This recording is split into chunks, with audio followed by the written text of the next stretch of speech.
This is the Defenders podcast on TV Podcast Industries. We're back talking about Falcon and the Winter Soldier with Assembled, the Making of Falcon and the Winter Soldier. Isaiah is challenging Sam just on whether or not a black man should be Captain America. He has that line where they will never let a black man be Captain America, and even if they would, no self-respecting black man would ever want to be. We didn't want Isaiah to be wrong about that. That's going to be part of his ongoing struggle. He says, man, I know every time I pick the shield up, a portion of the world is going to hate me for it. Sam got to live with that as he goes off and tries to make this work.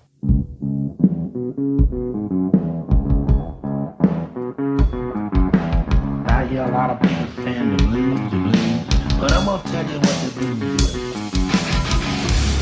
When you ain't got no money, you got the blues. Welcome back, fellow Defenders. We're back talking about Falcon and Winter Soldier for the final time, talking about the full series and the making of Falcon and Winter Soldier. We're also going to be announcing the winner of our pub quiz and those wonderful Falcon and Winter Soldier goodies. I'm one of your hosts, Derek. Hello there, fellow Defenders. I'm one of your other hosts, John. And rounding out this trio of shield-bearing, wing-flying, and vibranium arm-bearing, I'm Chris. Vibranium arm bearing. I like it. Yeah, because he's bearing his own arm. Absolutely. Chris mentioned just before we start recording, in case any of our fellow Defenders haven't seen this, Hot Toys, who are a premium figure sculptures or statues. Yeah. They've just released images of the new Captain America, Sam Wilson, in his Falcon suit, and their statue for that, about $400, I think it is. Go check out the images of it. It looks stunning. It looks very, very cool. So poseable with all the extras, with the wings, the full suit, the visor. Like, it just looks... Oh, yeah. With Red Wing and the shield as well. Yes. Yeah, they look really cool. And just a Red Wing, not an army of Red Wings, because that would be so much cooler. A flock of Red Wings, if you will. But we're here to close out our discussion on Falcon and the Winter Soldier. Really enjoyed the 6-episode season, as you know, if you were listening to our coverage of the 6-episode seasons. We're just going to really discuss the Making of episode, which came out on Disney Plus this week, which talked about the behind the scenes and some of the creation of the show and what happened on it. Before we go into it, gentlemen, what did you think of the Making of overall? I really liked it, actually. I thought there were some really great aspects to it. I like the fact that, you know, they kind of confronted the whole COVID thing, yes, but also there was some really good SFX information and the sort of production design information, which was really, really interesting. I mean, I'm always a bit of a sucker for those parts of making of. Oh, yeah. And I thought that Carrie Scogland, she just seemed like a really great person to work with. I really liked her kind of interjecting throughout the episode and just giving the context, I guess. So I thought that was really, really good. I kind of really enjoyed this.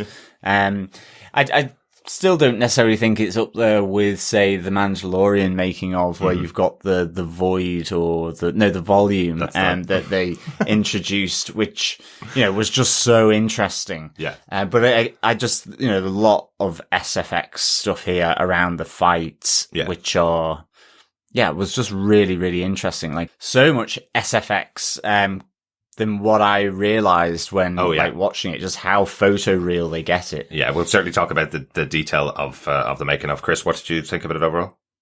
Overall, it was fine. I think that's kind of it wasn't great. It was good, fine, good. Like, it was in there. Couple of interesting things. I would have preferred a bit more focus on some elements, which we'll get into over others. I do the key problem with these making ofs, and it's a fair problem. These are made in a vacuum. These are made and recorded and filmed and asked questions of back when they're producing, when they are making the film and the TV show, in this case. So they don't know the culture. In theory, they don't know the cultural relevant parts and the bits that are really going to kick off. The impact. Absolutely. The impact, exactly. So you either go whole hog and you try and get every possible angle and you end up with a load on the cutting floor, or you zero in on certain things and hope that those are the elements that really do ring true, and do have an impact when it airs. And I think that's going to be the overall question going forward. Absolutely agree with you, Chris. And John, you mentioned, the high bar for Disney Plus really is that first season of The Making of the Mandalorian. It was an episode for each episode of the show, went into really good detail, had roundtable discussions with all the directors and writers of the show, chatting to each other about how they made the show. And I would assume that what happened was Disney looked at the viewership of this and said, we're not going to spend the time on doing a really in-depth dive into that because hardly anybody watches it. So we're going to do one episode. And it seems like they just cut the kind of the pure stuff, the kind of stuff that you would get small little clips of to promote the show, and turned it into an episode rather than having really in-depth discussions about what they did and what they accomplished. Whereas we did talk about in the WandaVision making of, there was a couple of things that they just didn't talk about at all. Here we did get a little bit more depth on the making of, I thought, than we saw in some of the WandaVision stuff. I guess the problem for me is that it feels too polished for a making of.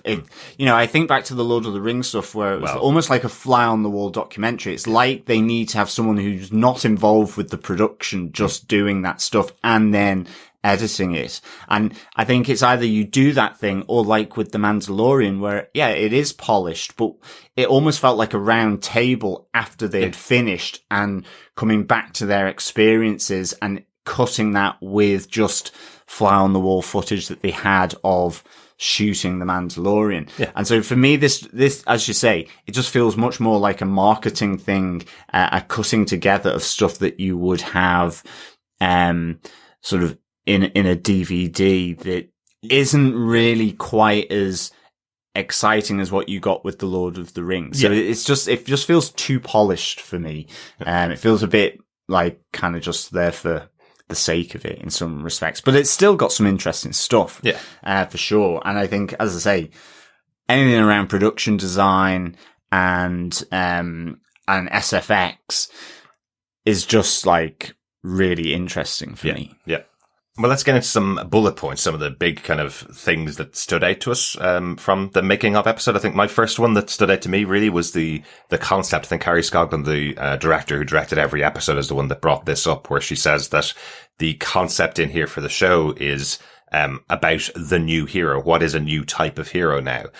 When Captain America originally was created back in the 40s, he is a character that is supposed to represent army and soldiers and those types of heroes. And now these days, after 9/11, after so many events that have gone on, the real heroes now are the first responders, the people that go in and help and save rather than attack and shoot effectively. So I thought that was a really interesting central through line for the story, of the kind of kickoff point for this story with Falcon and the Winter Soldier. Yeah, it's a real interesting change in the perspective. And I think it's like spot on for me. I think, it almost feels like it requires that reflection. And that's kind of the thing you got from Carrie Scoglan all the way through this. And I think as well, from Malcolm Spellman in terms of the lead writer, you really got a sense that they were trying to just reimagine what a hero is and where people would make that connection to it for ordinary people. And that whole reflection of it I thought was really good. I found it interesting when they started talking about the mantle of Captain America and what it meant, and essentially that you can't just pass the shield. It's beyond that, it's passing a mantle. And I was like, that's a way that I hadn't thought about, because they do bring into the comic books, and they're like, it's a known quantity that someone can pick up. They can be a different Batman under the cowl. They can be a different Captain America, but in a grounded reality, which they are making to a degree with, outside of Thanos and sorcery, in a grounded reality of the MCU, what they're trying, the realism. What does that mean? You can't, what does it mean to be the next Steve Rogers or Captain America? And I thought they succeeded with that. This storytelling, they did have us question and ask ourselves what it meant to carry that shield. Yeah. And more importantly, what it meant for Sam Wilson. Absolutely, and this is what I do like about this type of documentary. Like you have, I think it's Zoe Nazelholt, the other co-executive producer, who mentions that in the comic books, you have Captain America dies, but he's going to be coming back in a few months' time, and maybe it'll be a different person called Captain America, and that's a really normal thing to do in publishing comic books, but it just wouldn't work on TV to have, or in the movies, it wouldn't work to just instantly have a new Captain America, because in comic books, it's the title that sells and people follow the storyline effectively. Whereas here they're saying, you really need to deliver a good storyline to get people onto this concept of having a character passing the mantle to somebody else. In comic books, they've gone back. I think it's 1,000 years. They have, old versions of characters like, Iron Fist that's been around for centuries. They have, all of these major characters that now are all titles that have been passed down through centuries effectively. Whereas you can't really do that without some big explanation in movies and TV shows. So I liked when they connected it to the comic books and showed what they had to do to transfer that to the cinematic universe. Yeah, it's that realistic element of chain of succession. How does it get there? Who effectively anoints, like you have with John Walker, he was anointed by the US military, whereas effectively the ground up, the popular choice as such in inverted commas. The person that really deserves it is someone that hasn't been anointed in the form of Sam Wilson. Right. So it's a really interesting way to look at that succession. And I think, I think comics have looked at that, possibly in the more recent past, but certainly, this idea that you would just have the next Captain America. It's the title rather than the person behind it. And I think increasingly we're looking at the people behind the mask as such. And it is interesting. We've had this 6-episode series, which obviously we've all watched and it's been very successful. But technically speaking, if you were just a person that watched the movies, you saw Endgame and Sam Wilson walked away with the shield. The next movie that Sam Wilson's in, he's going to be this Captain America. And as an audience member, you're probably not going to question it too much now. Even if you haven't watched this show, you had that moment where Steve handed over the shield. We've now seen the struggle that it took for Sam to pick up that shield and become Captain America. But now they can drop him in a movie without having any of that explanation. It's all been taken care of now with this show. But an audience will accept that he just got the shield and became Captain America if they haven't seen the TV show. So I think that's quite an interesting little thing that they've done with this one. Yeah. I think, look, we're going to be facing these questions. I think they are right to question it now because you have this with the upcoming next generation. Yeah. So I think this very much phase is going to be about phasing out, not phasing out, but the passing of the torch, the mantle. So we're going to get a new Hulk in the She-Hulk. We're going to get some form of new Iron Man or woman in the case of Ironheart and the Armor Wars. Yep. We're going to get a new Hawkeye. Like, there will be a new Black Widow. Like, this is all about passing the mantle so that they can continue these code names and legacies and people, but for the audience. Because, no offense, Chris Evans in another 20 years cannot be Captain America. Yes. Robert Downey Jr. in 10 years from now cannot be Iron Man. Now, and the reason I say this is I think there was a billboard put up for Iron Man. Bring back Robert Downey Jr. on his birthday. A billboard said, bring back Robert Downey Jr. as Iron Man, as Tony Stark. Right. And you're like, but no, yes, it's comic books, but at the same time, let's see what's next. Let's move this franchise forward. And I think that's very much what this was centered on, and that's where the making of even kind of jumps into it. Yeah, absolutely. I can't see Robert Downey Jr. coming back at all. No. I know this is a complete aside, but I always find it really interesting that Iron Man 3 was the last movie that Robert Downey Jr. starred as Iron Man. Everything else has been him guesting in other movies, right? Yeah. So they haven't actually made an Iron Man movie for, how long is it now? Probably almost 10 years, right? Yeah. Or 8 or 9 years. He's been a guest star in all the other movies, and he's the main star, of course, but they're not Iron Man named movies. I think that's fascinating, considering he's such a big star of the entire series. He's probably the main star of the series, but he didn't get an Iron Man 4. The next one will be very much Armor Wars, the TV show, which It's not even confirmed who's coming back for. John Cheadle is the main star. Yeah. And after that, there's Ironheart, where there is an actress already been chosen for Riri Williams. And more than likely, there'll be some form of Iron Man, Robert Downey Jr. in that, where he'll get a bucket load of cash for his face turning up for 2 to 3 minutes in each of those. And that's it. So he's been... Yeah. But anyway, let's go back to... away from Iron Man, which is my favourite, back to your favourite, which is Captain America. And let's talk about Captain America and the Winter Soldier. Yeah, absolutely. Just a couple of the things about the writing, really, that struck me in these discussions. A lot of it was, people just talking about being cast and working on the project. But I think this stuff you don't get normally just by watching the show is these discussions about the writing and how they came up with the concepts and stuff. I did like the other element of it where they were talking about this was the search for identity for the two major characters. That's why the two of these characters were in here. That Sam's story was about looking to the future, seeing his future, deciding what his identity was going to be now that he's no longer Falcon to the Captain America. What's his choice going to be? And then the other side of it, why Bucky's involved here, is that Bucky's looking about his past and how he can escape from that and become something else for the future. I thought that was a really good insight. Yeah, that was really good. I thought Malcolm Spellman was fascinating. Just like how he thought things through. I mean, even just like the sort of jump off point for the whole series being the one line from Anthony Mackie or Sam Wilson in Endgame about, this shield feels like someone else's. And that ultimately was where this all began.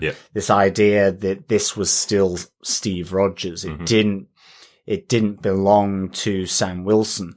There was a lot of stuff around the shield, which, progresses as we move through the series with the whole story arcs with Isaiah Bradley, the complicated nature of what Steve Rogers was doing in handing that shield to Sam Wilson. So, I thought that was really fascinating.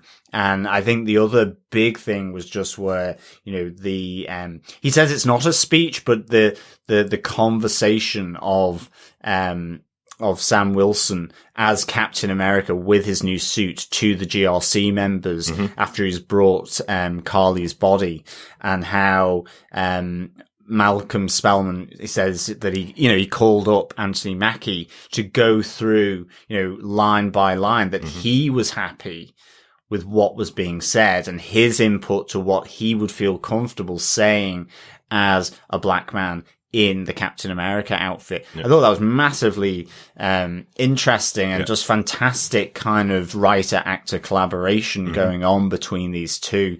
I thought that was really good and really interesting because it's such a significant piece of dialogue for this series. And I like how Malcolm Spellman just really understood that as he was writing it, and but understood the importance and implications for not only the character of Sam Wilson but the actor that is Anthony Mackie. I thought it was really interesting that it was echoed in what Anthony Mackie was saying in his interview, going, I'm so happy that Marvel have entrusted me to become the next Captain America. They could have chosen somebody else. They're going to get backlash for it.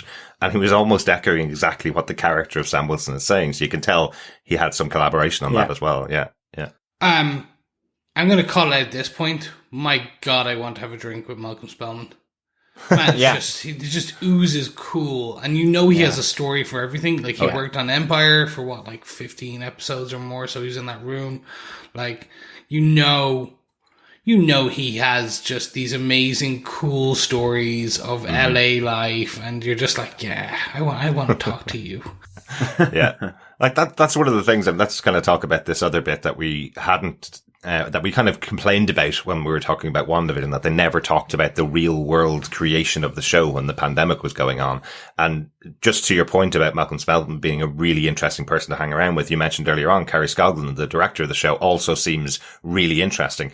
And she kind of explains that they really had to bond differently as a team working on this show because of having to work in the pandemic and all being completely, I suppose, crowded together to film this this show when the pandemic was going on. They actually traveled when everywhere was in lockdown and had to convince a government to allow them come over from a country that had a massive amount of COVID cases, to allow them to leave America, come over to their country, bringing with them hundreds of people that could possibly bring an infestation of a pandemic to their country. Well, and they kind of said everybody was on board and working together, and they've created this unit. And everybody always says on these kind of documentaries that we had a family, but you can kind of see it because you know how much the pandemic has pushed people closer together who've had to stay together. And it really feels different this time. Well, that's it. I mean, they were describing it, and it felt like the production team was about to go through kind of the, you know, the Moses Egyptian plagues that would hit their families, because I was like, you know, I was waiting for them to say that it rained frogs, you know, and all this, or all the livestock died or something like that, because not only was there a pandemic with this disease, but then they had a whole earthquake situation because they were going to originally shoot a lot of the scenes in Puerto Rico, not in Prague, towards the end of, so like, yeah, this felt like it was getting all the plagues, that were going to happen from biblical times. So I mean, they had to deal with a lot. And it's like, not only was there one earthquake and we went, oh, we'll go ahead. Then there was a second earthquake and we had to pull everybody out of Puerto Rico, and they had to cut that whole storyline from the show. And all the work in terms of scouting and getting locations and I guess organizing for, you know, an entire production crew to go to Puerto Rico, that all that work had to suddenly very rapidly shift to Prague. So yeah, really, that was fascinating. Speaking of that point, so that was one of the points I wanted to talk about, which was Puerto Rico and Prague and that whole piece, because for me, I'm so interested because they talked about how the writers in the writer's room tweaked the storyline for this based on the pandemic, based on what they could and couldn't film. So I'm just not saying that what we got wasn't great. I'm just so curious to know what that other storyline was. Absolutely. Like what was in Puerto Rico as a storyline, and what it's, you know, that it's not that I'm not happy with what I got. It's that I'm curious about what we will never get. You know, it's that morbid curiosity of what never will come. It really is, but it's weird because the whole Riga, Latvia element of it, given Baron Zemo, felt natural. That actually felt right. Yeah. And I was wondering what the Puerto Rico side of it would be.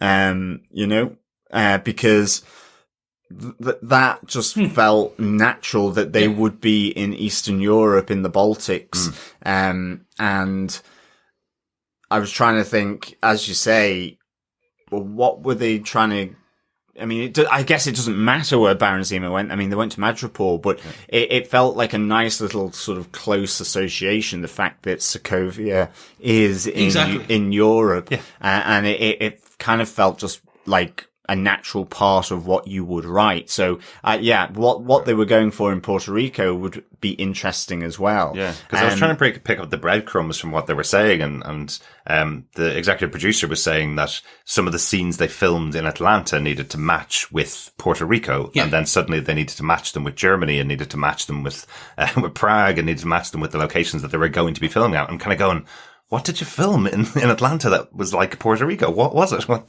Who was going there? Because the whole thing about the show, and we mentioned it on our coverage, is that it's like James Bond. It's traveling to many countries and many places in the world and trying to make the show feel much bigger than it is by going to different locations. So adding in Puerto Rico, which would be a very different type of place than the Eastern Bloc in Europe, you know, would have added an extra layer of something to make it seem much bigger again, seem much more like James Bond. But the fact they didn't is really interesting. Yeah, but then this is the wonderful world of SFX and production design. Like, I've found the whole creation of Madripoor really interesting, and hearing Carrie Scogland and the production designer Raymond Chan they were really struggling about where they were going to locate, and they were having a chat in Atlanta, in one of the suburbs, or outer suburbs of Atlanta in Georgia, and they just looked down this alleyway, and with a bit of dressing of this alleyway, and obviously then with the SFX being pulled in for the backdrop, they created a bit of Southeast Asia and Madripoor down this alley street in a suburb of Atlanta in Georgia. Yeah. And it was just like really just incredible seeing Raymond Chan, just this one location where you have the street and then they cut to the final shot that they used in the series, and you're like going, these people have so much imagination to be able to look at something and understand how they could dress it to make it feel authentic. Like, it's so good. I think the missing... We're going to get back to Madripoor, but I think the missing storyline is refugee camps. Yeah, I do. I think that's what it was. I think it was too close to home, based on some things that were happening. But just because of what that end speech talked about the camps, the camps were brought up by the GRC and stuff like that. My gut tells me there was something like there was a refugee camp of people trying to get back into the United States in Puerto Rico. And that was what that storyline was going to be. Potentially. Absolutely. Anyway. Like I noticed in the feedback we talked about from our awesome fellow defenders was pointing out that there was a storyline about a virus that was hitting the refugees, which had been cut from the show. So the refugees probably would have played a bigger role. We did see obviously where Carly and her team of Flag Smashers, where they all lived, which was effectively a refugee camp where everybody had been pushed there and there was a school for the kids and all that kind of stuff. We did see that as the example, but you probably would have seen more of that. And that's probably right that would have been in Puerto Rico. Yeah. I think interestingly for me, I kind of agree with you, Chris, that it's around the refugees, but actually by having or being forced to move it to Europe, it felt like they were also undermining a trope of where a refugee situation would be, in a sense that it was, it was in the middle of a very wealthy part of the world in Europe, and that the blip happened there as well, and there were those issues there as well, rather than, Central Latin America or wherever, that's where the refugee problem is. So it felt like it helped to undermine a trope. But I mean, that's if it is that. But I was thinking along those kind of same lines as well. Agreed. So back to Madripoor. Yeah. And the SFX, because the set dressing and all this is amazing. From a location perspective, this for me was just awe-inspiring. Like the bit I found so even more interesting was when they were doing and filming some of the pieces, they went, oh no, this runway this highway does not look enough like Germany. So we're going to have to completely redo our and film and then make it look like Germany. And I'm like, no one else, that's a level of detail that no one else would have got. So the bridge he was talking about South Africa. And he was like, they had to blanket out some of in SFX, they had to blanket out some of the other kind of sky rises to make it look like, it's a level of, you feel sorry for the SFX guys and the visual effects guys at the end, because they're like, no, we can do it. And then you're thinking about every shot, they had to go in and pretty much hand paint away paintings and drawings and say, oh no, we don't want that background. Now we want German landscape with some Alps and some mountains. Oh, and they have to be German trees. They even call them German trees. I was it does feel like from the footage that they had of that scene specifically, the highway scene, it looks like they had a complete. They show you the original footage, then they show you a completed version, which doesn't look enough like Germany, which is changed completely again to look like Germany. It looks like someone worked for absolutely months and they got it in and went, no, can we change all the trees there and stick in a mountain? It does look like somebody spent months working on this. And I was thinking, when they were saying that and it was that aerial view of the road, I thought, there's way too many road repair patches on that to be a German highway. I was like, that does kind of look like what I remember some of those roads in the US when we were going down to Carolina. It was it's definitely not Germany with those potholes and those repair patches. What I suppose one other thing on the production design for Batroc, I really liked Raymond Chan, as you kind of mentioned about the railway line that's there, but I love that was in the back of his mind. He was thinking of how horrible it must be to live directly across the road from a railway station where everything's going through, and in the back of his mind he's like going, that sounds like something we should put into Batroc. He's such a really creative guy, and he's such a really interesting guy when he talks about it. I'd love to have had a full episode about his production design and what he came up with for the show. He talks about the bar and getting ordering 3 monkey heads off the internet, then getting hundreds of them. Skulls. Sorry, skulls, not heads. That's right. Even so, I didn't think they were things you would necessarily be able to buy online. But hey, there we go. But then getting hundreds of them 3D printed to make this thing in the bar, this reference to a bar from the comic books, So I thought that was really interesting. But again, it's just the detail and depth that's going on in the show. I thought it was really good to have the production designer there talking about it. Agreed. And then one bit I did want to touch on, it's not actually in our notes, but it's one piece, the costume designs. Mm-hmm. That they did go into this to a level that I did not think about before. Like, and surprisingly, Andrew Park, who leads the concept art for Marvel Studios. If you don't follow him on Twitter or Instagram, do. Mm-hmm. He's absolutely amazing. And following the shows, he'll post on Instagram and Twitter the actual concept art for these characters. Mm-hmm. And they actually call it out in this. Like, the concept art that he drew for Baron Zemo back in the day for Civil War was what they used to pull for the costume design in this. Yeah. Which is amazing. And then they got into the Captain America suit. And then it's interesting to see that I found it hilarious. We talked about how the cowl was weird. In that last episode, we did say we were like, yeah, it looked great, but then they're bulky and stuff. They smoothed it down in SFX in post-production. Mm-hmm. They had to get rid of because the way that the cowl, his head turned, the fabric would bulge out. So when we were watching the speech, the first time they started showing the speech, they showed it was obviously post-production. So they had the bump, and I was like, did it always look that bad? Because it straight away caught my eye. This big, massive bulge on his neck. And then they showed it at the end of what they had done. I'm like, holy moly. I know. I'm telling you, if I was in that meeting, that would be me handing in my notice on doing the special effects for this show. Yeah. Where it's like, we've decided that what we're going to do is make the mask this way because it looks really cool on paper. Can you just fix that in post? Yeah. Because the production designer says, there's no material like that in the world that would always cling to someone's face like that. It's basically like cling film wrapped around them.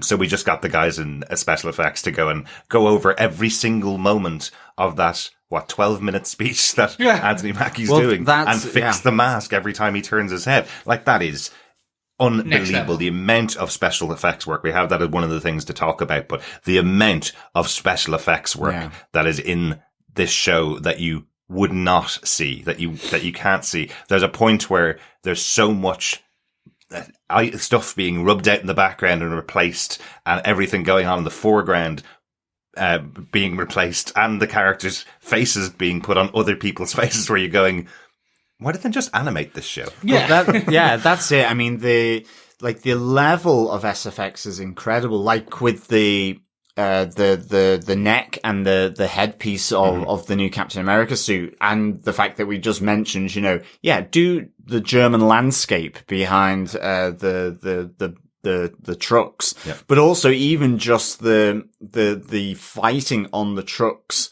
and you saw how they did Anthony Mackie sort of doing the wire work and then fitting it into that truck scene with so many moving parts, as well as the helicopter scene. The thing with the helicopter scene was, I really like the fact that they did chuck a load of people out of a plane for an entire day with the squirrels in their wingsuits. Yeah. We just have to be careful. To get all that footage from that first episode. Yeah, from that first episode. And they managed to use some of it at least. Well, it was even the line that these were real these were real wingsuit, experts.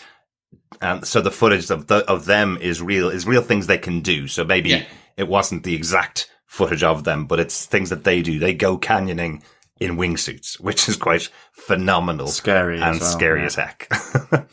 Is there anything else about the making of documentary you guys want to talk about, Chris? Yeah, one drop line, that the canyon scene from the first episode was always going to be in it, but it moved around in the story. I was like, what? Like, how does that work? It's like, how do you move this fantastic... And again, I suppose we now know why it opened, but it was just this, that they were like, we really want to do this. Let's move around in the story until we get it. And I'm like, but where? It boggled my mind. Again, it was just like, where else would it have fit? Like, that storyline was just like, I was like, no, that just didn't make sense to me. But anyway, I found it interesting. Yeah. They were saying that they had the idea for that massive action scene for 8 or 9 months, just working it out, and then they said we're going to open the show with that. Yeah, but they could have had. I suppose he's chasing down Batroc. You could have had that later in the season as the chase down of Batroc, but you would of course have to change some of the lines on it. Of course, yeah. Anything else from you, John, that you want to talk about? No, I just, the only other thing to add really from my side was just, I like the way they went through the characters. There's a real good bit here, with, Daniel Bruhl, again, how they wanted to keep that complexity of the character. And I guess that kind of chameleon-like quality of him, and the idea that, his basis in Civil War was one that actually people could understand and maintain that. So I thought that was really good, but it's also just that, they take, Sharon Carter, they've got the Countessa in there as well as doing the main beats with Sam Wilson and with Bucky Barnes. So, that is another nice little element, that kind of is in the first half of this, episode as well. I was sure when you said you wanted to talk about Daniel Bruhl, you were going to talk about his Suscovia commercial.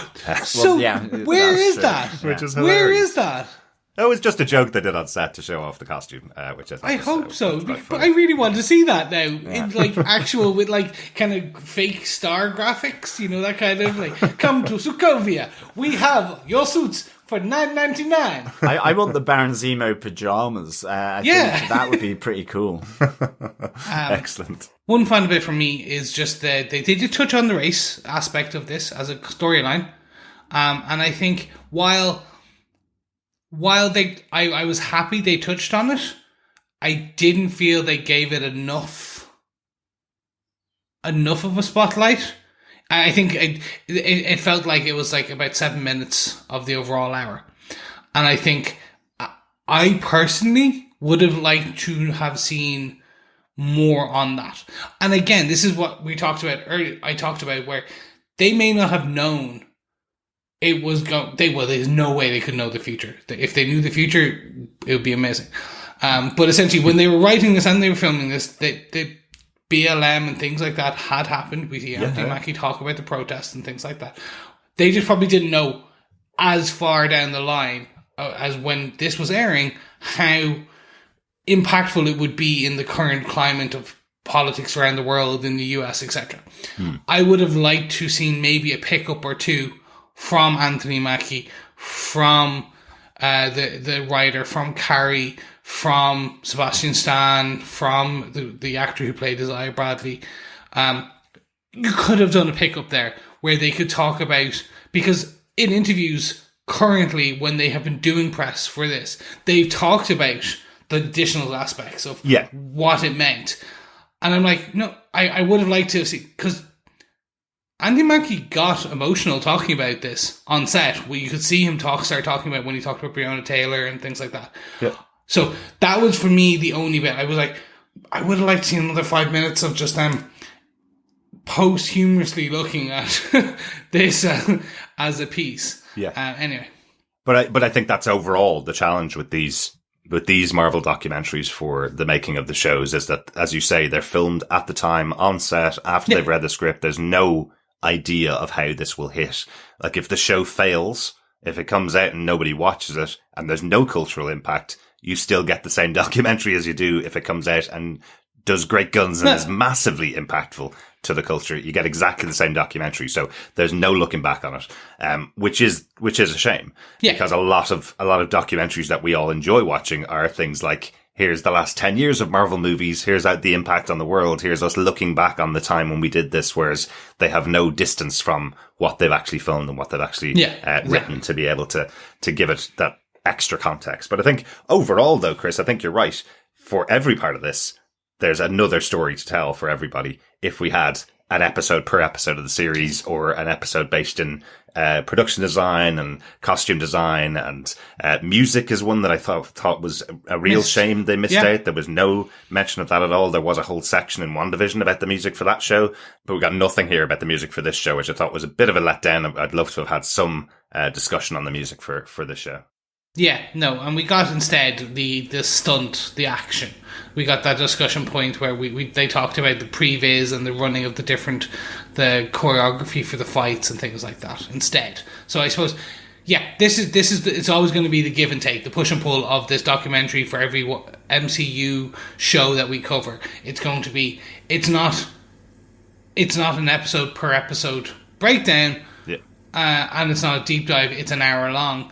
So it's that hour versus 6 hours documentary. Yeah, and they have to guess at what's going to hit. Like as we mentioned about the WandaVision documentary, where they didn't really have anything on Agatha all along, which became this massive hit, where they didn't talk about it at all. Really, they just had a little moment. But they had the music. Yeah, but they had a little moment in the documentary rather than what you would expect going. If after the fact you'd be going, look at the cultural impact of the song and talking about it in real detail. Yeah, they don't in the same way, Chris. They do have the discussion about racism in this show because they knew exactly what they were making. They knew the point of view they were coming from, but they don't talk about the actual impact and how that landed with the audience because they filmed this 5 months ago. So, yes, exactly. One other thing I just wanted to talk about really quickly was just Julie Louis-Dreyfus. I absolutely loved her reaction to why she took the role, because basically it was, I read the name, they had me for the Contessa, which I thought was hilarious. I loved that she was so up for it and really loved the idea of playing this completely duplicitous character that she didn't even know, is this person good or bad? I love that idea that's why she jumped on board. I thought that was a fun little moment. She does call herself the alternative Nick Fury. Yes, she did. Yeah. So that is interesting. But that's she what is I forming. Said, Chris. I know she is forming her own Avengers. Yeah, exactly. This is that's confirmed now, gents. That's it. Yes. Basically, that is. Sounds like it. Definitely. It does sound. So when we see her if rumors are true and she is in Black Widow, that will be it. That will be the deciding factor. If she basically, as a post credit, she is there getting Scarlett Johansson's or Natasha Romanoff's sister as a different Black Widow. That is it. Then we are getting the alternative, the Dark Avengers. Or let's call it the New Avengers. All new, all spectacular. I would love if they literally just filmed this scene almost exactly the same way as Samuel L. Jackson talking to Robert Downey Jr. And it's just Julie Louis-Dreyfus in there. That'd be great fun. Guys, I think that's it overall for the discussion about the Making of documentary. Yes. John, do you defend the Making of the Falcon and the Winter Soldier? Yeah, I mean, I do defend the Making of the Falcon and the Winter Soldier, the Assemble. I think it's a nice little insight in the, I think, it would always be around a 3 for me, because I think they could do it better. But I think it's just the way it's made and produced, and okay, that's fine. But there's some really good stuff in here around production and SFX and the characters, and of course, the writing. It's a shame they didn't have stuff on the music, just, I guess, because we lent into that quite a lot on the podcast. So, and it was within the WandaVision, because they had the different types of themes. Yeah.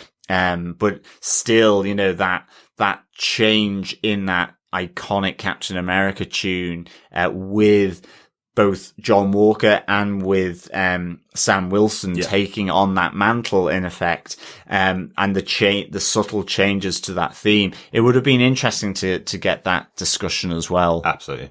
Absolutely. How about yourself, Chris? Do you defend the Making of the Falcon and the Winter Soldier? I'm very much like John. I'm a hot meh. It was good. Yeah. Yes, I am calling my co-host a hot meh. Yes. I just gave it 3. I didn't even give it, what was it? I guess it would be 3 SFX overload out of 5. Okay. Yeah, it's a good one. That's a good one. Replacement German trees? No? Yeah, 3 replacement German trees out of 5. There we go. Much better. That is much better. It's an interesting watch. If you have a spare hour, like, stick it on. If you like, it's not, you do not need to watch this now. This is not a mind-blowing, like, secret uncovering documentary where you will come out better for it. It's just an interesting watch where you will learn a bit more. There are some nuggets in there. That's about it. So yeah, it's a hard good. It's fine. Yeah, absolutely. I'd be the same as you guys. You know, that it's a DVD extra put on Disney Plus. Effectively, I always watch these when we get DVDs. I'll watch them and then probably never watch them a second time, unless they're massively interesting, like the Lord of the Rings documentary, which I've watched multiple times because it feels like a documentary on how they built this entire universe. I hope Marvel at some stage in the future will combine all of this stuff together and have a big documentary on how Marvel Studios has pulled all of this stuff together. It may not be show by show or movie by movie, but I wish they went really in depth, because they clearly have people on set filming everything and taking photographs behind the scenes. So they probably have the footage. They just need the right documentary person to turn it into a real documentary about how the sausage is made. Isn't that the term? Yes. Sausage. Right, that's it for our discussion about the Making of Falcon and the Winter Soldier. We need to go on to the reason why our wonderful defenders are really here. Let's go on to the pub, John. Yes. Fellow quizzers, fellow defenders, I hope you have got a tipple of your choice, alcoholic or non-alcoholic, whatever floats your boat, for the pub quiz answers and the prizes. Yes. Mm-hmm. We got loads of entries in. Thank you so much for all the answers flooding into feedback at tvpodcastindustries.com. Great to get your input. And of course, we have the 3 Funko Pops of Falcon, Winter Soldier, and Baron Zemo. So, episode 1, question 1. First question. Including Batroc, how many flying squirrel parachutists jump out of the plane with their hostage, Captain Vassant? The answer to that was 5. Yes, 5. Excellent. That's a really complicated question that you asked there. It was. It's a quiz. I like it. Chris, question 2. Yes, for episode 2, we asked, in what year did Isaiah Bradley and the Winter Soldier first meet? The answer, of course, was 1951. Yes, very good, very good. For episode 3, the question was, what is the 3-R motto of the Global Repatriation Council? And the answer was reset, restore, and rebuild. I really want to use that in real life. I'm going to find a way to use those 3 R's. If somebody asks you how to fix their computer, you can go reset, restore, and then rebuild. Yeah. It's the new turn it off and on again. And I guess if it was an equation, it would be reset plus restore plus rebuild equals refugees. It would be given the GRC and what happened, yes, and the series. But for episode 4, we asked, what is the final trigger word or phrase in the Winter Soldier's activation protocol? Yes. And that answer was freight car. Yes, but we did give it to our wonderful defenders who just said car, because technically they are correct. Yes. The last word is car. Yeah, that's true. But freight car is the phrase. We also had one of our wonderful defenders who gave us the Russian for freight car in an answer. Dr. Bob Excellent. Phillips. Can you say it? I cannot, because I haven't got it in front of me. But I did notice that Dr. Bob Phillips gave us the Russian for it as spoken, interesting. on screen. So very good. In Russia, we don't take the train, we take the freight car. That's not staying in the episode, Chris. Oh, no. In Mother Russia, the train rides you. I'm sorry, your Australian accent is not staying in the episode. For episode 5, we had the question, what is the name of Sarah's fishing trawler that Sam and Bucky are repairing? Of course, it was their parents' name. It was Paul and Darlene. Mm-hmm. Yeah, and the final question for episode 6, it was, what was the main chemical component or ingredient in the chemical device used on a flag smasher by Sharon Carter in the car park basement of the GRC? Sounds a little bit like a Cluedo question, John. It was. The answer for that is Mercury Vapour, amongst other things. Yes. And yes, it is indeed. face-meltingly good. Yes. It was a murder. It was a Cluedo question. It was.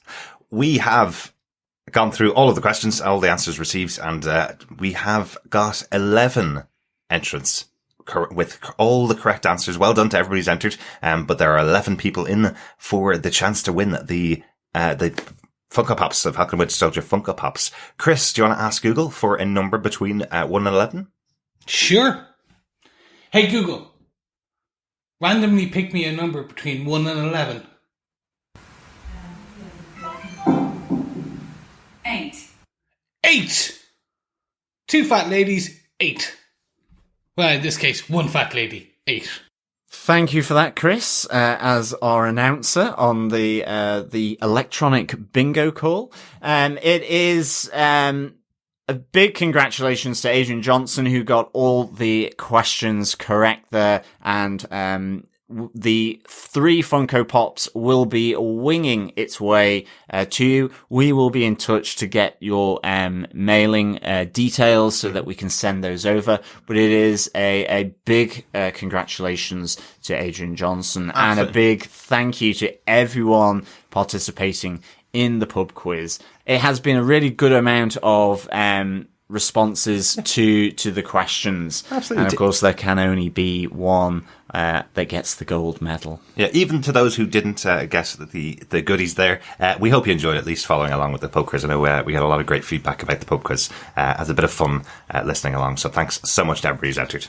Yes, gentlemen, it's about time we move on to our feedback section. But before we do, I just want to do a quick shout out to all our Patreons. Yes, we obviously do have a Patreon because this is a hobby for us. We have day jobs and we love to keep the lights running. And our illustrious editor-in-chief, our producer in caffeine, as he does do a fair few early morning edits and late night edits.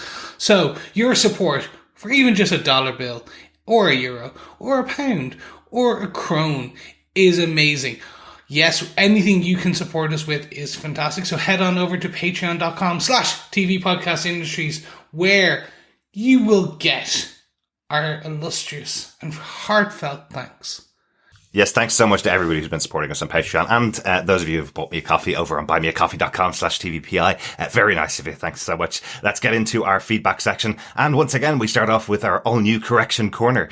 Steve Brown got in contact with us to point out that the news report in the last episode said the explosion killed 4 flag smashers, meaning there are actually no more flag smashers out there. All 8 of them have been accounted for in the series. We had thought that the smasher pilot that went into the Hudson wasn't with the other flag smashers in that scene. It's actually on screen. There's only 3 of them in the back of the van, but the news report afterwards confirms 4 dead. So all 8 of the flag smashers are gone. So while it wasn't on screen and not filmed, they cleared it up in dialogue effectively. Thank you for that. If it haven't been on screen, because we saw 3 in there and they say 4, could have been the guard body. I think if you do not see someone die on screen, there's a potential that they can come back. Also, comics. Everyone can come back from the dead. Absolutely. But thanks so much for pointing that out. That's why we have Correction Corner. Thanks so much for that, Steve. Thank you very much, Steve. We also, in her entry for the pub quiz, Chloe got in contact with us saying, just a comment on our last podcast saying, I thought that was interesting what you said about Sharon being a Skrull. So does that mean Mephisto could be a Skrull? I think that was our confusion, Chloe. I think we may have confused you in what we were saying about Sharon being a Skrull, and our joke that Mephisto could be somewhere in the MCU already in hiding. So sorry about the confusion. Yes, sorry about that. But no, Mephisto is demon, Skrull is alien. And Skrulls are the only ones we've actually seen on screen because we saw them in Captain Marvel. So far. Exactly. Our next email comes in from 084. 084 says, hey guys, just wanted to drop in and say how much I've enjoyed the first and maybe only season of this show. It's a genius stretch of character development in my mind. If you decide only to watch the movies, you see Steve give Sam the shield, and then years later comes Captain America 4 and Sam in a cool new suit. And if you're like us and want to see Sam struggle to accept that mantle and everything that it meant, here it is. It's a terrific way to make these Disney Plus shows connect enough to make sense and go deeper into character, but almost be a detachable part of the MCU, which is a terribly hard task for Marvel Studios. There's much more I want to say, but if I only had to pick one more thing, it's to make a case for the character work of Carly and the Flag Smashers. Dibs on the band name. These people had been victims of extreme nationalism their entire lives up until the snap, and just when it seemed like they were finally accepted when these nations needed them, everybody blipped back and suddenly those shrinking fences shot back up even taller than before. And while Carly is a product of this deeply flawed system of nationalism, in comes John Walker, who is a shameless personification of it. It's not really a stretch to see how one is more sympathetic antagonist than the other. And this was all laid out pretty clearly by Sam in episode 4, so people complaining about her hands not being held enough don't really have an argument. I think this show, more than any, has shown me that sometimes if you don't care about a plot line, it's not always the show's fault. Can't wait for the follow-up movie and for MODOK and Loki coming out soon. Until next time, 084. Wow. Thank you, 084. That, I did not think about it like that. And I sometimes try and pride myself on going deep on these shows, and I did not think about that element of it. Interesting. Thanks so much, 084. Yeah, I'm the same. I think it is a really great kind of summation of Carly and the Flag Smashers and John Walker, and what that whole arc over the 6 episodes is. And I think as you say, there is always an audience involved. This is, in that sense, a very interactive. And if you don't want to look into that plot line, then yeah, it's not always the show's fault. It's a really interesting point of view to come from, and I'm one that I definitely agree with. Yeah. And yes, Loki and MODOK, can't wait. Yes, coming very soon. We also got some email from Jerry who went, "Hey guys, the behind the scenes special sheds a lot on how COVID affected the production of the show. The attention to detail in the script about the discussion of race and the history of the struggle of Black Americans. It saddens me to see comments made by Comicsgate people and ignorant Americans that say Captain America cannot be a person of colour. I'm excited to see what Anthony Mackie will do with this character. In the special, Anthony Mackie realises the responsibility of playing this character and what it means to other people of colour to see this. Also, Daniel Bruhl's Zemo Sokovia commercial is priceless. Can't wait for Loki, Jerry in Niceville." Thanks for that, Jerry. And yeah, I think that's one of the things that has definitely come up a lot throughout this show. But additionally, beyond that, I would also say Anthony Mackie, the discussion he has about the pride that his kids will have in being able to see a person of colour be Captain America, that their father is Captain America, is going to be fantastic. He really does now exemplify what it means to be Captain America, or a Captain America. And I'm so happy to see where he and what he does with this character. Yeah, it's really interesting that as well, Jerry, and totally agree with you. I thought not only about, his children seeing, their father playing this role, but there was a real nice moment where Anthony Mackie says about Marvel and trusting him with Captain America. Yeah. But, and I think he made a really fair point from his own personal perspective about, and the hard work that I've done for them to realize that they can do that. Let's not forget, he's put in the hard work, as he said in the show. Yeah. And he's just done so well, to bring, that transition of Falcon, his relationship with Steve Rogers, but also now coming into this series on his own, personally for Anthony Mackie. And I thought that was a real nice point that he made in his interview. Mm-hmm. Yeah, the scene where Uncle Sam's nephews are touching the shield, is one of the most poignant moments in the MCU. Yeah, just seeing that nephew touch the shield, outline the star with his finger, and then look up at Uncle Sam. Yeah. Just, so chef's kiss. Yeah.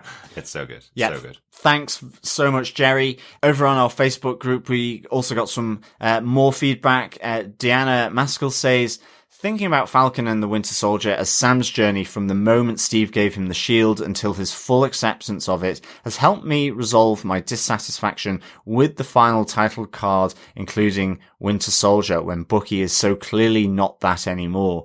Watching Assembled and listening to them talk about Sam's journey makes me so eager to see where they take Bucky's journey to his new identity. Gotta love the Marvel long game. Also, I absolutely love that the Dora Milaje stay in contact off screen. Yeah, that was really funny, wasn't it? Where the actress who plays Oya was saying that they've kept in contact from the time they filmed Black Panther. They're always in contact with each other. They have their own WhatsApp group, effectively. It's to keep in contact with each other. really cool. So they see each other all the time. That was really funny. Yeah, really cool. And for me, I'm eager to see where they take Bucky as well. And I really hope it's in the White Wolf direction. Well, I like the idea that they didn't just bestow him with that title in the show, and they had a reason for the Dora Milaje to go, look, you kept back the person who killed our king, so maybe you want to stay clear of us for a while, and maybe you want to earn that title that we gave you when you were there, Yeah. I kind of think that makes sense in the show. So, and I thought it was interesting in the documentary when Sebastian Stan was basically saying that this is the story of Sam Wilson, and he's there because he has a connected story with him, but he was very clear that this is about Sam Wilson in the show, and his story is the secondary story of the show. I thought that was quite interesting that Sebastian Stan thought that as well. Yeah, definitely. We also got some more feedback from Brandy Anderson last week, just after we'd recorded our finale episode. I know we covered actually a lot of the points that she'd mentioned on her feedback. So there's just a bit of feedback she had on Isaiah Bradley from the episode that I wanted to share. She says, Isaiah Bradley, this storyline was beautiful, and it would have been more than enough if they'd just shown him looking on during Sam's speech. But to have another moment in his backyard with Sam, this time letting Sam know he had what it takes to make a difference, just total icing on the cake. But then to go to the museum and see not only Isaiah memorialized, but also those that he served with.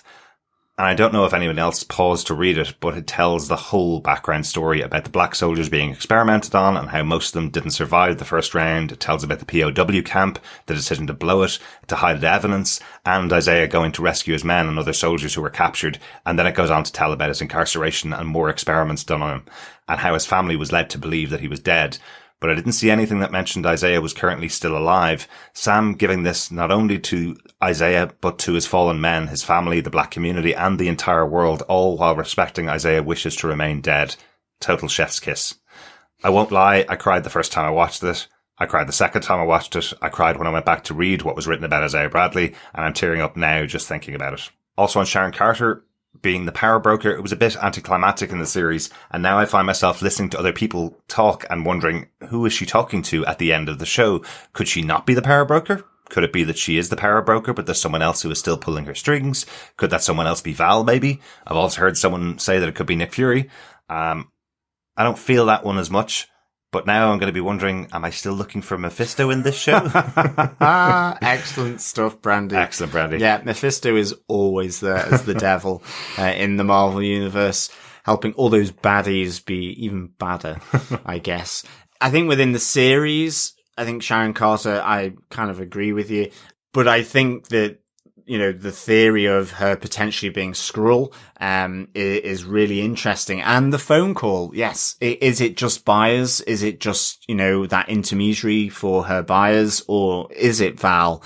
Is it Nick Fury? Yeah.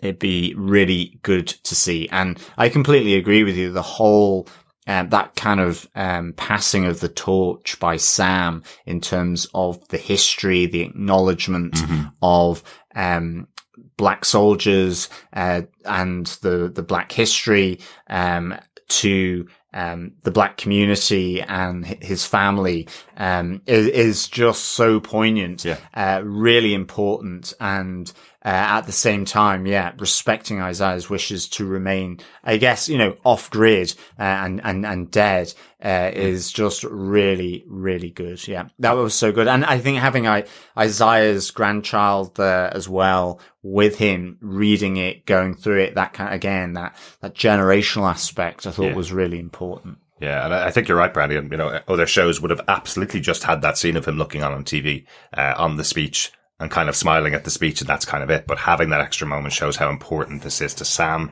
and his character in the show, and shows how important Isaiah Bradley is to the history of Captain America, effectively. So some really good points. Thanks so much for that, Brandy. Yes, thank you so much, Brandy. And I'm glad you feel comfortable enough to tell us that you were tearing up even just talking about it, because I know how important this show was to people. And I'm so glad that these stories can be told now and discussed and in the open. So thank you. We additionally got some feedback from Kelly Resendez, who had this to say: so much to discuss this episode that I wanted to watch a second time before commenting, but couldn't wait. Even before the attack on the GRC, Sam flying into the New York skyline with that blue glow from his new wings got me excited. Loved the new Captain America suit from Sam, the colours, the wings, the resurrection of Red Wing, but I will admit I was a little disappointed that there wasn't a nanotech suit like Black Panther or Iron Man. Loved the fight and aerial sequences here in the first 20 minutes. Glad we ended with that. There were plot holes, but I guess that could be expected with everything going on in the real world. Bucky finally making amends and seeing that weight seemingly lifted from his shoulders at the party was uplifting. Zemo in the raft with the smirk on his face. It was the butler in the car with the detonator. Finally, for now, can Sam and Bucky finally say that they are friends and partners and not just co-workers? After that fight in New York, Bucky gives Cap a pat on the shield, and at the party in Louisiana, Sam puts his hand on Bucky's shoulders as they walk away. So much more to talk about. Can't wait to listen to the podcast. Thank you so much, Kelly. And yeah, I think they are. There was a question. I remember seeing one of the interviews being done during the media, the press junkets. Mm-hmm. Everyone was asking about what happened to the ice cream cake that Bucky brings in at the end of the party. Yeah. And apparently they did not let it go to waste.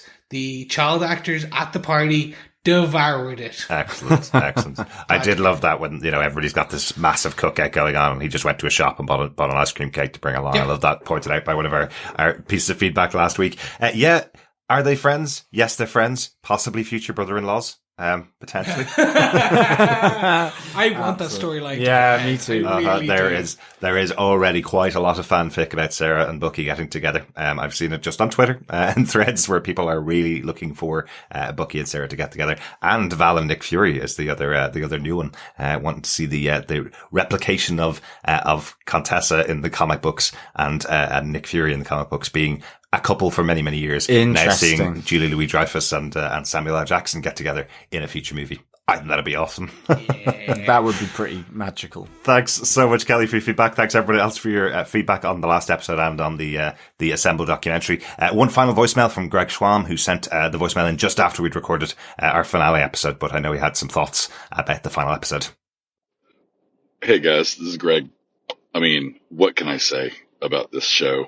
It had that first emotional scene when you see Sam fly into the window with the suit and the shield, and just amazing action sequences. It had Carly, possibly changing and maybe not. And then it had the vindication of John Walker, like, hey, I'm going to actually save people and not just kill people with my shield.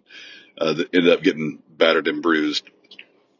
Closure for Bucky.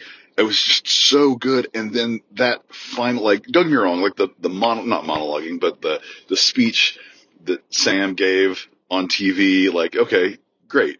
But the one that really got me was I think it was intended, but just the emotional impact of taking Isaiah and the new statue. And I was just tears streaking down my face by the end of the show. And then that final splash of the next title card, right after the show, Captain America and the Winter Soldier. I was just like, oh God, chills and more tears. And it was so good. All right. Look forward to the podcast. Bye. Thanks so much, Greg. Greg also sent an addendum to his voicemail to say, and I didn't even mention a traitor within the mist. The reveal of Sharon as the power broker was actually a little bit underwhelming, but the post-credit scene where she's going to use her new position to betray the country absolutely killed me. Thanks, Greg. So good to hear your feedback, Greg. I know you seem to have enjoyed the show as much as we did. Yeah, thanks, Greg. I think Sharon is interesting. As I said, I used my curry metaphor on it. So You did last week. I do like the heat and the spice that they've introduced to this character. But yeah, I agree. I think through this series, it was flagged pretty blatantly that she was the power broker. Yeah. I know in the documentary, Malcolm Spellman says that they didn't want to over-egg the pudding. They didn't want to, like, reveal it too early, and there's you need to get that balance right. I think everybody's pretty clear that this reveal was a little underwhelming because we all knew it but hoped it would be something else, I think was kind of what a lot of people have been saying. I'm absolutely fine with the reveal. I think there's more there, and I think the post-credit scene tells you there's more there coming in the future, but I don't think anybody was shocked that Sharon was the power broker as such. I think there was definitely, it was all there in the show, I think. Yeah, no, the egg was on the wall. To mix metaphors here. Oh, once again, Chris. Yes, because it's fun. Yeah, no, like I personally think they kind of they overhyped and underdelivered. But I think when I get into it and the more I have a retrospective view, I'm severely interested about where it's going to go. So Yeah, I think it's the possibilities that it has. Yeah. I think is where just even from the documentary, I think that's where we're gonna that additional context was like, oh yeah, like they did really mess her up by leaving her be, and like she had to go out on alone, so she's going to change. So the potential of where she will go now that at that end credit is going to be very interesting. Absolutely. I will just close with saying, Greg, you were exactly right. That title card change, which a lot of people missed, we did. was just fantastic. Sadly. Chris called it, and me and Tom for some reason missed it on our watch through. I think we got to the end of the episode, watched the post-credits scene and just skipped back to the start and got excited about that, rather than noticing that. Really silly that we didn't notice that. Thanks so much once again to everybody for your feedback for the show. Speaking of possibilities for the future, I don't know whether you guys looked at your calendar for TV Podcast Industries, but we have, in our diaries for next Saturday, we're recording a podcast about, Black Widow, the movie, which was supposed to be coming out next Saturday, so we're not doing that. Unfortunately, once again, Black Widow moved to later in the year. The next Marvel TV show that we'll be covering is Loki, another show speaking about possibilities, a time-traveling, what would you say? I guess duplicitous character is how everybody describes Loki. Someone that can't really trust what he's going to do. Is he going to mess with every timeline and change all of the Marvel movies? Is he going to be, going on heists throughout history, building his power? Lots of things we don't know about Loki, but very excited to see what they do with the next Marvel show after these two shows, WandaVision and Falcon and Winter Soldier. Very much so. I think it's going to be as cerebral as WandaVision and as grounded with some kind of, because we know he goes to the 60s or the 70s with DB Cooper. So it's going to be this weird cacophony and mix. So hopefully it all comes together like a great concert. Yes. But that finishes off two podcasts at the moment. We just finished our Invincible podcast with the finale, which myself and Chris have been covering, all 8 episodes of that. We finished that this week. Falcon the Winter Soldier, the book is closed for this one.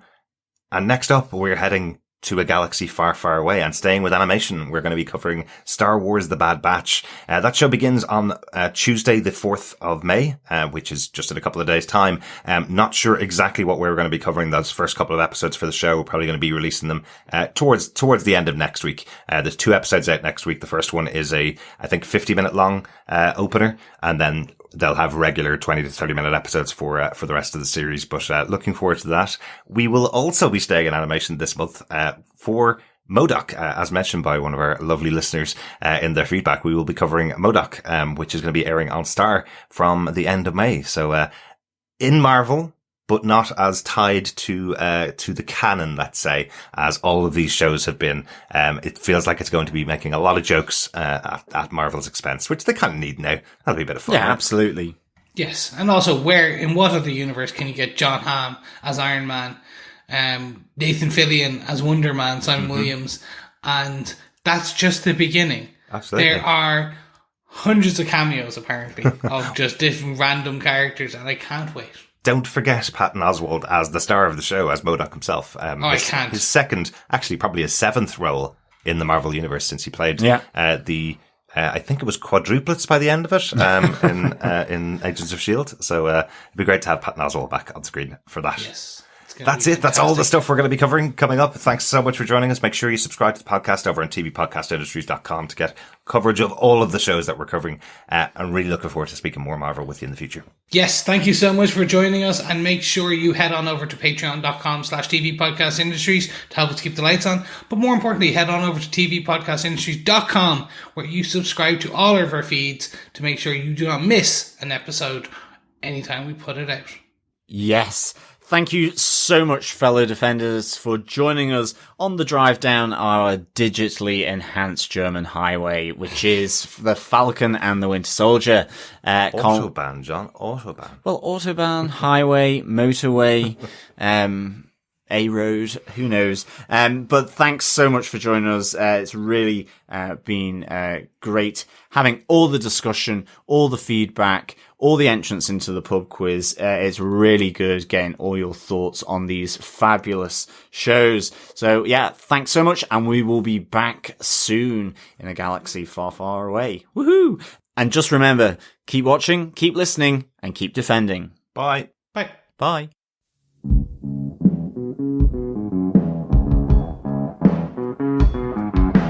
I hear a lot of people saying the blues, but I'm gonna tell you what the blues is.